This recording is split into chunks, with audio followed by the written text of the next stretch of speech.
안녕하세요, 새벽나라 친구들. 오늘도 어김없이 우리를 찾아오시는 주님의 신실한 말씀이 방황하기 쉬운 여러분의 삶을 든든하게 붙잡아주는 기준이 되기를 소망합니다. 여러분, 이 세상에 과연 유통기한이 없는 영원한 사랑이란 게 존재할지 생각해 봤나요?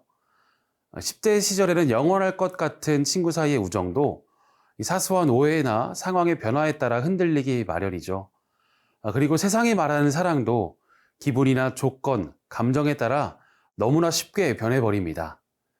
심지어 공부가 생각만큼 안 되거나 내 겉모습이 마음에 들지 않을 때는 이 세상뿐 아니라 자기 자신마저도 스스로를 포기하고 원망해버리곤 합니다.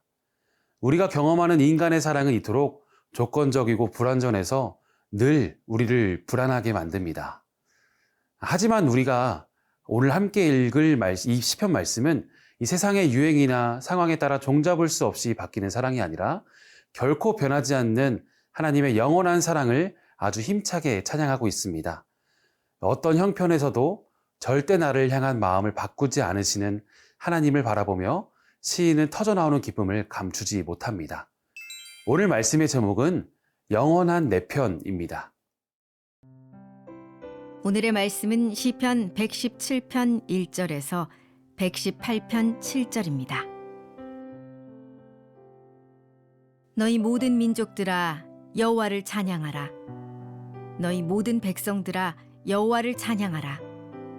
우리를 향한 그분의 사랑이 크고 여호와의 진리가 영원히 지속될 것이다. 여호와를 찬양하라. 여호와께 감사하라. 그분은 선하시고 그분의 사랑은 영원하시다. 이스라엘은 그분의 사랑은 영원하다라고 하라. 아론의 집은 그분의 사랑은 영원하다라고 하라. 여호와를 경외하는 사람들은 그분의 사랑은 영원하다라고 하라. 내가 고통 가운데서 여호와께 부르짖었더니 여호와께서 응답하시어 나를 넓게 펼쳐진 곳에 세워주셨습니다. 여호와께서 내 편이시니 내가 두려워하지 않겠습니다.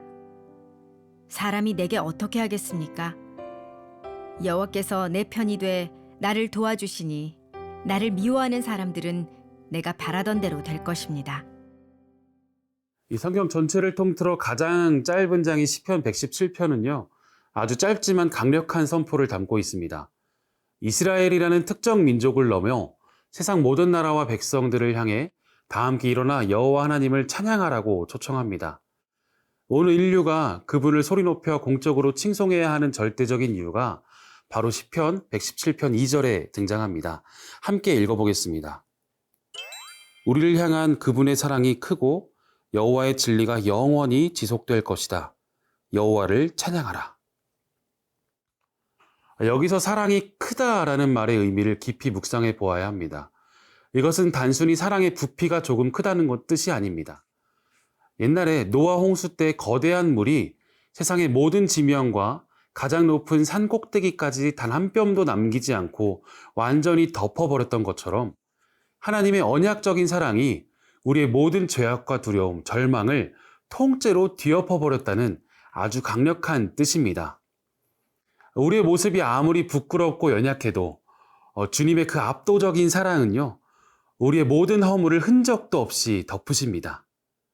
그렇기 때문에 이어지는 그 시편 118편은 1절부터 4절까지 매 구절마다 그분의 인자하심이 영원하다라는 고백을 마치 어떤 노래의 후렴구처럼 반복해서 선포하고 있는 것입니다. 이 시인은 이 위대한 고백을 혼자서 중얼거리지 않습니다. 이스라엘아 외쳐라, 아론의 집아 외쳐라, 여호와를 경외하는 모든 자들아 일제히 소리 높여라 하며 공동체 전체의 연합된 찬양으로 이끌고 있습니다. 이 감사는 결코 나 혼자 방구석에서 간직하는 비밀이 아니라 믿음의 지체들과 함께 소리 높여 선포할 때 진짜 능력이 되기 때문입니다. 우리가 낙심하여 흔들리는 순간에도, 심지어 현실의 벽이 너무 높아서 하나님의 사랑이 도무지 느껴지지 않는 캄캄한 때에도 주님의 사랑은 단 한순간도 우리를 떠난 적이 없습니다. 힘겨운 고통 속에 나를 혼자 내버려 두신 것만 같아 서운하고 마음이 아플 때도 있지만 사실 그 시간조차 자녀인 우리를 무너뜨리려는 것이 아니라 더 단단하게 빚으시려는 하나님 아버지의 세밀한 과정입니다. 혹여 우리가 시험 성적이나 뜻대로 되지 않는 환경 앞에서 일희일비하며 하나님의 사랑을 저울질하는 어린아이와 같은 신앙을 이제는 내려놓아야 합니다.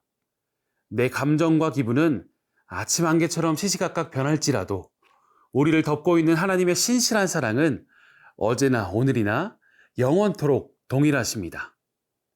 이 신실하신 하나님의 성품을 온전히 신뢰할 때 우리는 오늘 어떤 형편 속에서도 낙심을 멈추고 주님을 예배할 수 있습니다.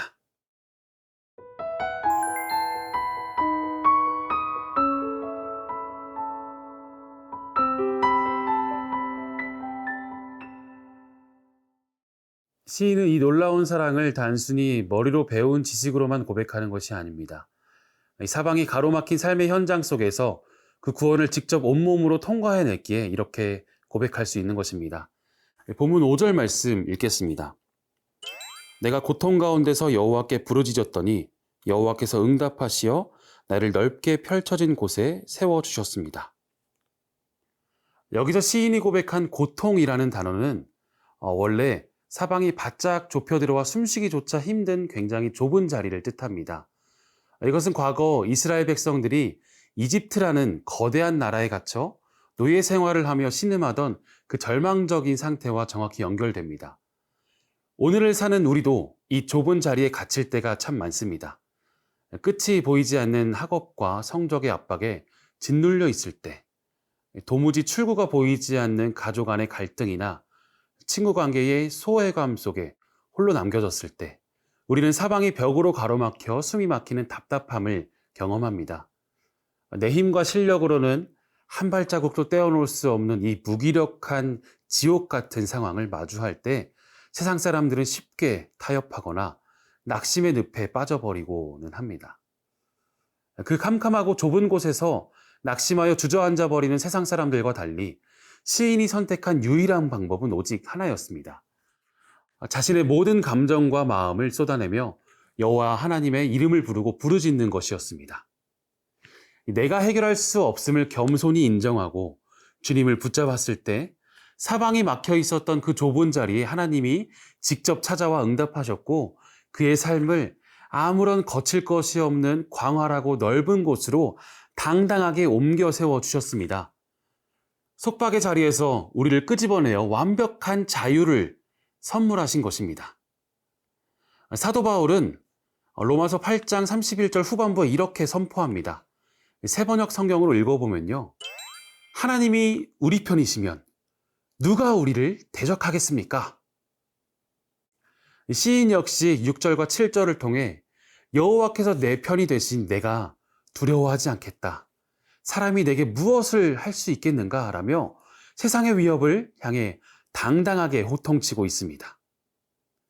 세상 사람들의 약속이나 달콤한 인정, 일시적인 위로는 영원하지 않고 결정적인 순간에 우리를 실망시키기도 하지만 우리 여호와 하나님은 단 한 번도 우리를 외면하지 않으십니다.